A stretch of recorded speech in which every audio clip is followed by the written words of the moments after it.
Hello हाँ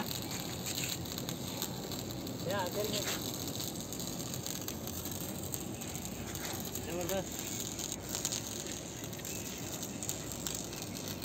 छत्रपती योग व क्रीडा प्रशिक्षण केंद्र अंबड नगर परिषदच्या खुल्या जागेवरील या योग केंद्राच्या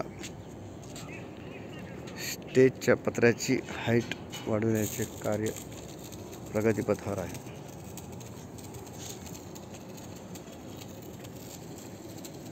श्री कैलाश राठी यांच्या मदतीने हे स्टेज उभारण्यात आले आणि त्यांच्याच मदतीने आता हे स्टेजची हाईट वाढवण्यात आली।